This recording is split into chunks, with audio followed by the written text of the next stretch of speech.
ഈ ന്യൂസിലാൻഡിനെ ഇന്ത്യ നേരിടുമ്പോൾ മൂന്നാം കിരീടം ലക്ഷ്യമിട്ടാണ് ഇന്ത്യ ഇറങ്ങുന്നത്. കിവീസിന്റെ ലക്ഷ്യമാവട്ടെ കന്നിക്കിരീടം.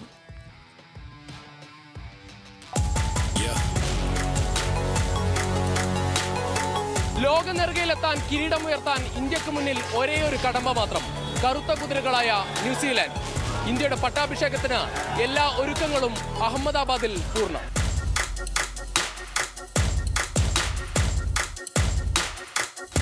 മലയാളി കരുത്ത് എന്തെന്ന് രാജ്യവും ലോകവും തിരിച്ചറിയുന്ന സമയമാണ്. സഞ്ജു സാംസൺ തന്നെയാണ് ഇന്നും ശ്രദ്ധാകേന്ദ്രം. സഞ്ജു ഓൾറെഡി സൂപ്പർ സ്റ്റാർ ആയി. നമുക്കെല്ലാം അറിയാം. അതുപോലെ തന്നെ സഞ്ജു കളിച്ചു. ലാസ്റ്റ് 2 കളി സഞ്ജു കാരണമാണ് നമ്മൾ ഇവിടെ വരെ എത്തിയത്. ഒരു സെഞ്ചുറിയും കൂടി കാണാൻ പറ്റുന്നുള്ള ഒരു പ്രതീക്ഷയിലാണ്. ഓപ്പണിങ് അഭിഷേകമായിട്ട് കുറച്ചും കൂടി ഒരു പാർട്ണർഷിപ്പ് പ്രതീക്ഷിക്കുന്നുണ്ട്. സഞ്ജു നമ്മുടെ ചക്കരാണ്. ഇനി എന്തെങ്കിലും സെഞ്ചുറി അടിക്കും, നമ്മൾ കപ്പ് ഇന്ത്യ തന്നെ മേടിക്കും. വിശ്വാസവും പ്രതീക്ഷയും ആവേശവും ഓരോ നിമിഷവും എണ്ണി എണ്ണി കാത്തിരിക്കുകയാണ് ആരാധകർ.